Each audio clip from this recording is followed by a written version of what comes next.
नमस्कार, जी पंजाब हरियाणा हिमाचल आप देख रहे हैं। मैं हूं आपके साथ गौरव शुक्ला और मैं हूं आपके साथ श्रमित चौधरी। और आज से हम एक खास बुलेटिन की शुरुआत आपके लिए करने जा रहे हैं। 25 मिनट में हम आपको 75 खबरें दिखाएंगे। देश दुनिया में क्या कुछ चल रहा है, सबकी बात होगी प्रदेश 75 में। आज पंजाब कांग्रेस के नवनियुक्त वरिष्ठ उपाध्यक्ष लाल सिंह ने चंडीगढ़ के कांग्रेस भवन में दोपहर 2 बजे विधायक दल की बैठक बुलाई है। इस बैठक में विधायक दल का नेता चुना जाएगा और बैठक की अध्यक्षता पंजाब कांग्रेस के प्रभारी शकील अहमद करेंगे। 84 सिख दंगों के आरोपी कांग्रेस नेता जगदीश टाइटलर पर दिल्ली में एक शादी समारोह के दौरान एक सिख युवक ने हमला कर दिया।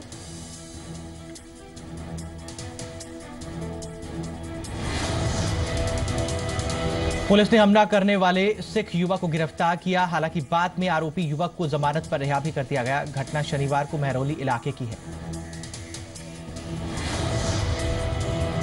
जगदीश टाइटलर पर हुए हमले को लेकर अब सियासी गलियारों से भी प्रतिक्रियाएं आनी शुरू हो चुकी हैं। बीजेपी प्रवक्ता शाहनवाज हुसैन ने कहा है कि लोगों को कानून पर यकीन रखना चाहिए। वहीं डीएसजी एमसी अध्यक्ष मनजीत सिंह जीके ने कहा कि लोगों का गुस्सा शांत करने के लिए सख्त कार्रवाई की जानी चाहिए। वहीं वरिष्ठ वकील एचएस फूलका का कहना है कि इस तरह की हिंसक कार्रवाई जो है आरोपी के पक्ष में जाती है, जिसके चलते उन्होंने लोगों से अपील किया कि आरोपियों के साथ हिंसा नहीं की जानी चाहिए बल्कि इस मामले को अदालत पर छोड़ देना चाहिए। साथ ही फूलका इस मामले की जांच की मांग कर रहे हैं। बीज घोटाले के आरोप में पंजाब के कृषि मंत्री तोता सिंह का इस्तीफा मांग रहे आम आदमी पार्टी के नेताओं और कार्यकर्ताओं ने सीएम बादल के आवास का घेराव करने की कोशिश की। चंडीगढ़ पुलिस ने आम आदमी पार्टी कार्यकर्ताओं को मोहाली सीमा पर रोक दिया, लेकिन आम आदमी पार्टी के कार्यकर्ता आगे बढ़ते गए, जिसके बाद इन्हें रोकने के लिए पुलिस को आंसू गैस और वाटर कैनन का इस्तेमाल करना पड़ा। पुलिस की इस कार्रवाई में महिलाओं समेत आम आदमी पार्टी के कई कार्यकर्ताओं को चोटें आई। वहीं सुच्चा सिंह छोटेपुर ने लाठीचार्ज की निंदा की। पंजाब की सियासत लगातार गरमाई हुई है। आम आदमी पार्टी ने अकाली दल और कांग्रेस पर आरोप लगाया था कि दोनों पार्टियां पारिवारिक राजनीति कर रही हैं, लेकिन अब अकाली दल के सीनियर नेता प्रेम सिंह चंदूमाजरा ने आम आदमी पार्टी को जवाब दिया है। प्रेम सिंह चंदूमाजरा ने कहा कि अकाली दल पुरानी पार्टियां किसी भी तरह की पारिवारिक राजनीति से दूर है। आम आदमी पार्टी के डोप टेस्ट वाले बयान पर चंदूमाजरा ने कहा कि आम आदमी पार्टी के लीडर खुद कितनी बार नशे की हालत में पकड़े गए हैं। कांग्रेस के नेता राजकुमार वेरका ने आम आदमी पार्टी के सांसद भगवंत मान और पंजाब आम आदमी पार्टी के संयोजक सुच्चा सिंह छोटेपुर को चला हुआ कारतूस बताया। राजकुमार वेरका ने कहा कि इनसे कांग्रेस पार्टी को कोई फर्क नहीं पड़ने वाला। उन्होंने दावा किया कि इस बार पंजाब में कांग्रेस पार्टी ही सरकार बनाएगी।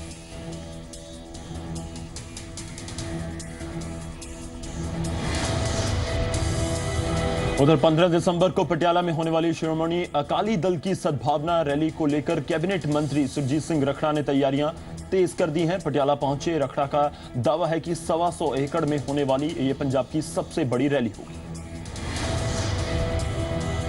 रखड़ा ने कांग्रेस और आम आदमी पार्टी पर निशाना साधते हुए कहा कि कांग्रेस आपस में लड़ने में व्यस्त तो आम आदमी पार्टी का ग्राफ गिर चुका है। रखड़ा का यह भी दावा है कि 2017 में अकाली दल की एक बार फिर सरकार बनेगी। पंजाब सरकार में सीपीएस डॉक्टर नवजोत कौर सिद्धू का कहना है कि उनके पति नवजोत सिंह सिद्धू को किसी भी तरह का कोई लालच नहीं है। अगर नवजोत सिंह सिद्धू को कोई लालच होता तो वह लोकसभा चुनाव के दौरान किसी भी सीट पर चुनाव लड़ते और जीतकर केंद्रीय मंत्री बन जाते। मिसेस सिद्धू के मुताबिक वो राजनीति पैसों के लिए नहीं बल्कि जन सेवा के लिए करते हैं। हालांकि इस दौरान उन्होंने अरविंद केजरीवाल की तरफ से नवजोत सिंह सिद्धू को आम आदमी पार्टी में शामिल होने के न्योते पर कहा कि इससे साफ हो जाता कि नवजोत सिंह सिद्धू की छवि इतनी साफ है कि उन्हें विपक्षी पार्टियां भी अपनी पार्टी में शामिल करने के लिए आतुर हैं। पानीपत में मुख्यमंत्री मनोहर लाल खट्टर ने प्रदेश स्तरीय आर्य युवा महासम्मेलन में शिरकत की। इस दौरान सीएम ने कहा कि आर्य समाज ने देश को आजाद करवाने और भारतीय संस्कृति को बढ़ावा देने में महत्वपूर्ण भूमिका अदा की। सीएम मनोहर लाल खट्टर ने कहा कि भारत को शिक्षा के क्षेत्र में पुनः जगत गुरु का दर्जा दिलाने में भी आर्य समाज की अहम भूमिका रही है। राम मंदिर के मुद्दे पर बिहार के सीएम नीतीश कुमार के बयान पर हरियाणा के कैबिनेट मंत्री अनिल विज ने तीखा पलटवार किया है। उन्होंने कहा कि राम मंदिर का मुद्दा सैकड़ों सालों से जिंदा है। विज ने कहा कि यह मुद्दा ना दब सकता है और ना दबेगा। सैकड़ों नीतीश कुमार आएंगे और सैकड़ों जाएंगे। दरअसल नीतीश कुमार ने बीजेपी और आरएसएस पर इस मुद्दे का राजनीतिकरण करने का आरोप लगाया था। हरियाणा के स्वास्थ्य मंत्री अनिल विज ने कहा कि यमुनानगर में 2 मेडिकल कॉलेज बनवाए जाएंगे। विज ने दावा किया कि प्रदेश में बीजेपी सरकार बनने के बाद सबसे पहली भर्ती डॉक्टर्स की हुई है।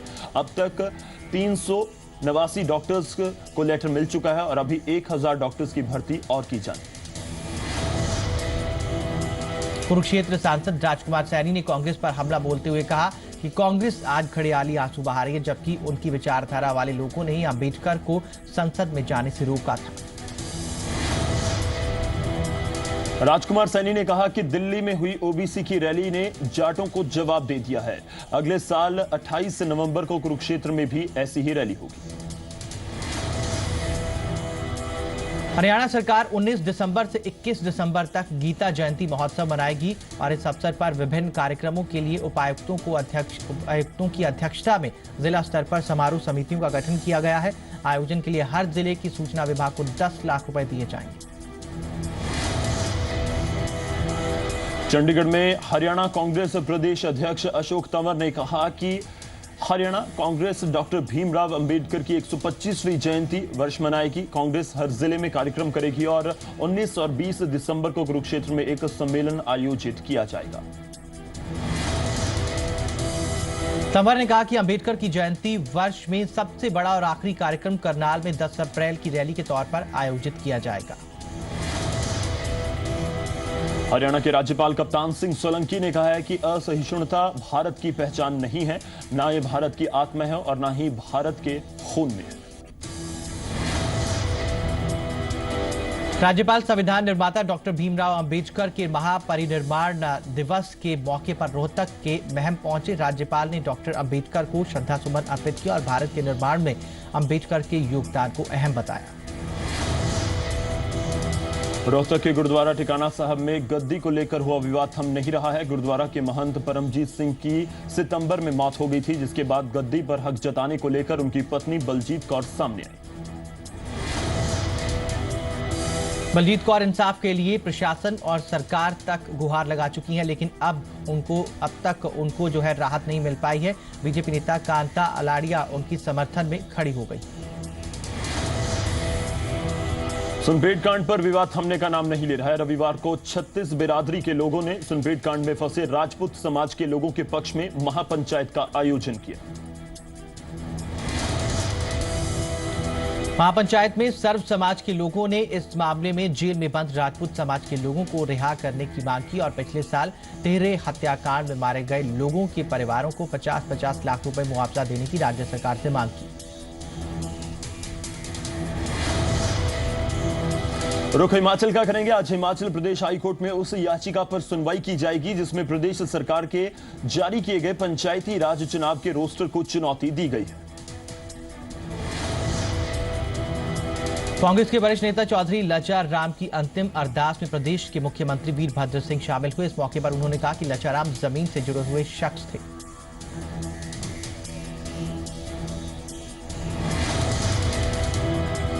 सीएम ने कहा कि अनपढ़ होने के बावजूद भी उन्होंने लोगों के दिलों पर राज किया।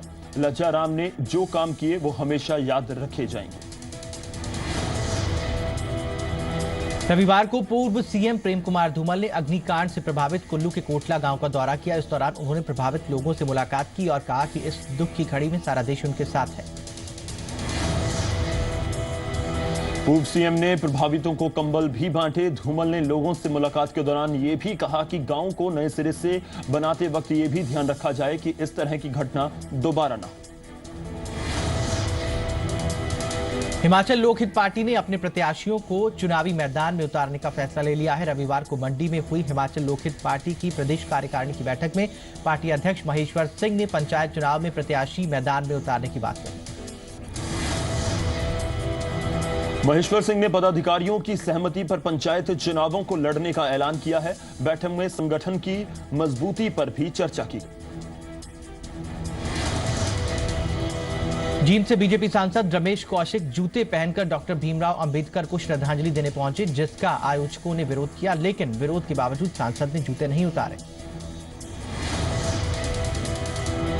सांसद ने कहा इसके लिए उन्हें फीते खोलने पड़ेंगे। जब आयोजक जूते उतारने के लिए अड़ गए, तब कहीं जाकर उन्होंने अपने जूते उतारे और बाबा साहब को श्रद्धांजलि दी।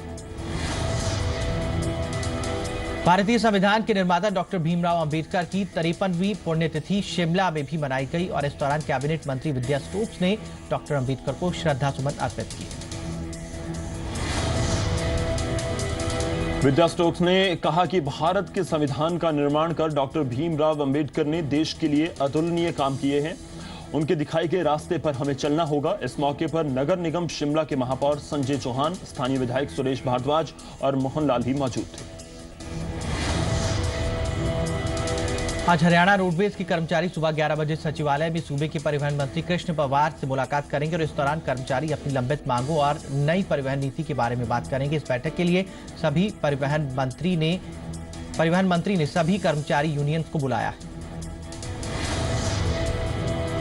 डॉक्टर भीमराव अंबेडकर के महापरिनिर्वाण दिवस के मौके पर आज अंबेडकर संघर्ष समिति ने हिसार में आरक्षण बचाओ संकल्प रैली का आयोजन किया है। इस रैली में हिसार जिले के अनुसूचित जाति के कर्मचारी और छात्र संगठनों ने बढ़ चढ़कर हिस्सा लिया। रैली में मौजूद लोगों ने डॉक्टर अंबेडकर को श्रद्धांजलि अर्पित की और इस समय में उनकी सार्थकता पर भी विचार रखे। साथ ही इन्होंने चिताया कि अगर इनके आरक्षण के साथ कोई भी छेड़खानी होती है तो आने वाले दिनों में ये बड़ा आंदोलन भी कर सकते हैं। हिमाचल के सबसे बड़े और आधुनिक कहे जाने वाले अस्पताल आईजीएमसी के पास अपनी एम्बुलेंस नहीं है और सबसे हैरान करने वाली बात यह है कि अस्पताल प्रशासन को इसका कोई दुख नहीं है और ना ही कोई शर्मिंदगी है। इस अस्पताल में इस वक्त जितनी भी एम्बुलेंस हैं वो या तो निजी संस्थान चला रहे हैं या फिर रेड क्रॉस की ओर से चलाई जा रही हैं, लेकिन इन एम्बुलेंस की हालत भी बेहद ही खस्ता है। पंजाब सरकार ने सूबे को नशा मुक्त करने के लिए सरकारी अस्पतालों में नशा मुक्ति केंद्र स्थापित कर दिए, लेकिन ये कितने कारगर साबित हो रहे हैं इसकी एक बानगी होशियारपुर में देखने को मिली, जहां नशा मुक्ति केंद्र डॉक्टर और स्टाफ की कमी के चलते बंद करना पड़ा। वहीं नशा मुक्ति सेंटर के बंद होने से लोगों को निराशा हाथ लगी। हालांकि एसएमओ साहब ने भरोसा दिया है कि जल्द ही ये केंद्र शुरू कर दिया जाएगा। देश को आजाद हुए भले ही 60 साल से ज्यादा का वक्त हो चुका है, लेकिन चंबा जिला के कलहेल पंचायत में अभी भी 60 गांव सड़क का इंतजार कर रहे हैं। कई बार मंत्री आए, विधायक आए, लेकिन बावजूद इसके अभी तक सड़क का निर्माण नहीं हो सका। हिमाचल प्रदेश की दोनों सियासी पार्टियां प्रदेश के विकास के बड़े बड़े दावे करती हैं, लेकिन इन गांवों में भी सभी सियासी दलों के दावे खोखले हो जाते हैं। यही वजह है कि अब इन्होंने पंचायती चुनावों का बाइकआउट करने का फैसला लिया है। कपास के बाद किन्नू की फसल पर भी सफेद मक्खी की मार, खराब होने लगी फाजिल्का के किसानों की किन्नुओं की फसल। जूस फैक्ट्री बंद, फसल का खरीदार नहीं, सरकार से लगाई मदद की गुहार। पलवल के पेंगलतू गांव में लोगों को पीने का पानी नहीं मिल रहा है, जिससे ग्रामीणों को कई किलोमीटर दूरदराज के इलाकों से सर पर पानी लाना पड़ रहा है। ग्रामीण महिलाओं का कहना है कि बार बार शिकायत के बाद भी आज तक इस समस्या का कोई समाधान नहीं हुआ है। वहीं लड़कियों का कहना है कि दिन भर पानी ढोते ढोते वक्त खराब हो जाता है। ऐसे में उनकी पढ़ाई में परेशानी होती है, जिसके चलते वो सरकार से जल्द समस्या का समाधान करने की मांग कर रही है। जन स्वास्थ्य विभाग के एसडीओ ने बताया कि उन्होंने एस्टीमेट भेजा हुआ है और जिसके पास होते ही जल्द से जल्द समस्या का समाधान किया जाएगा। चंडीगढ़ के सेक्टर 17 में बनी ऑटोमेटिक पार्किंग के पिछले 8 महीने से बंद रहने के चलते लोगों को नुकसान उठाना पड़ रहा है। पार्किंग बंद होने के चलते लोगों से दोगुने पैसे वसूले जा रहे हैं। पार्किंग से कॉन्ट्रैक्ट को लाखों रुपए का फायदा हो रहा है।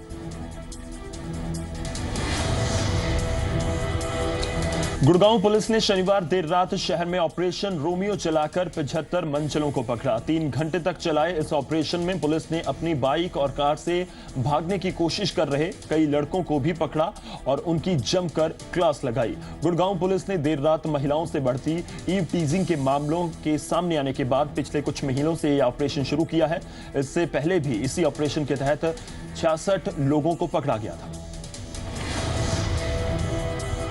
चंडीगढ़ की मेयर पूनम शर्मा ने सट्टे के अड्डे पर छापा मारकर 12 सट्टेबाजों को पुलिस के हवाले किया और मेयर ने दो टूक कहा कि अगर पुलिस इन सटोरियों के खिलाफ कार्रवाई नहीं करेगी तो वो आगे भी सट्टे के इन अड्डों पर खुद जाकर रेड मारेंगी। जिस इलाके में मेयर ने रेड मारी वहां के एसएचओ और चौकी इंचार्ज को सस्पेंड कर दिया गया। दरअसल जिस वक्त ये सट्टा चल रहा था ठीक उसी वक्त नगर निगम की मेयर पूनम शर्मा वहां से गुजर रही थी। उन्हें जब सत्संग भवन में कुछ गलत होने का शक हुआ, उन्होंने वहां जाकर खुद स्थिति का निरीक्षण किया और इसके बाद पुलिस को इसकी जानकारी दी। उधर सोनीपत पुलिस ने 3 ऐसे बदमाशों को गिरफ्तार किया है जिन पर लूट, हत्या और फिरौती के दर्जनों मामले दर्ज हैं। सोनीपत में किसी वारदात को अंजाम देने आए थे।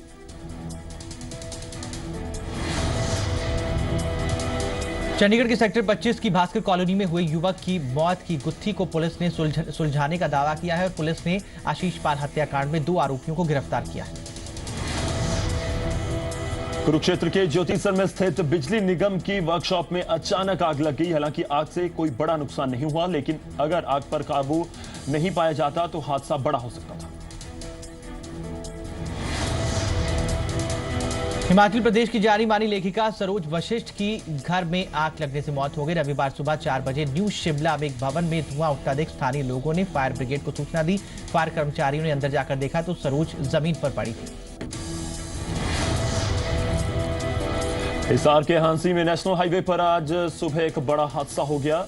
गढ़ी गांव के पास जीप और कैंटर की आमने सामने की भयानक टक्कर में 6 लोगों की मौत हो गई। वल्लभगढ़ के आदर्श नगर इलाके में डीजे पर हुए विवाद में एक युवक की गोली मारकर हत्या कर दी गई।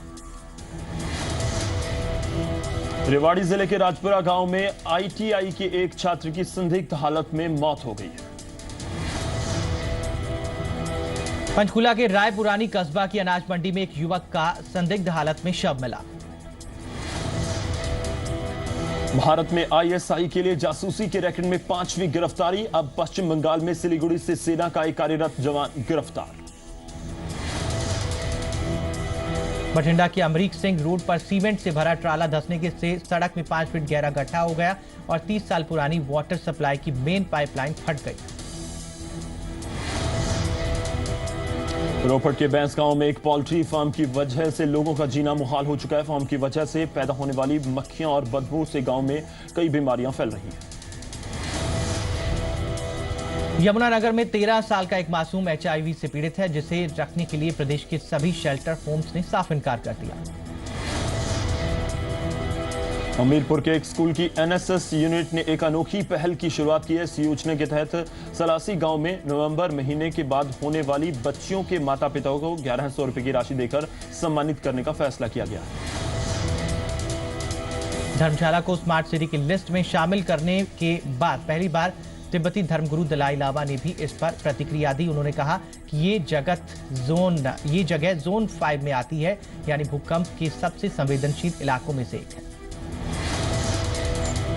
वल्लभगढ़ के एक निजी स्कूल में टैलेंट सर्च जीनियस परीक्षा का आयोजन किया गया, जिसमें राष्ट्रीय राजधानी क्षेत्र के करीब 300 स्कूलों के 3000 से ज्यादा छात्रों ने हिस्सा लिया। चंडीगढ़ में रोबोमेट प्लस नामक ऐप को लॉन्च किया गया। रोबोमेट प्लस एक ऐसा ऐप है जिसकी सहायता से 8वीं, 9वीं और 10वीं क्लास के बच्चे घर बैठकर ट्यूशन ले पाएंगे। उधर चंडीगढ़ डीएवी कॉलेज में पंजाब हरियाणा रत्न अवार्ड कार्यक्रम का आयोजन किया गया, जिसमें राजनीति, फिल्म, आर्ट्स, लिटरेचर और खेतीबाड़ी से जुड़े 8 लोगों को सम्मानित किया गया। चंडीगढ़ के सेक्टर 37 में लॉ भवन में जलवायु परिवर्तन विषय को लेकर सेमिनार आयोजित किया गया। हिमाचल प्रदेश की राजधानी शिमला से 250 किलोमीटर दूर किन्नौर का गांव रक्षम आज कई मायनों में समाज के लिए मिसाल कायम कर चुका है। गुड़गांव के कादरपुर इलाके में सीआरपीएफ कैंप में एक निजी कंपनी ने मैराथन और खेलकूद प्रतियोगिता का आयोजन किया। कपूरथला में national finish and cookery institution की ओर से कुकिंग पर एक प्रतियोगिता का आयोजन किया गया। सचिन तेंदुलकर की हौसला अफजाई से बदली कैथल के अशोक कुमार की जिंदगी। सचिन के साथ हुए एक मुलाकात ने साल 2008 में Limca book of world record में नाम दर्ज करवाने वाले कैथल के ये शख्स बन गए।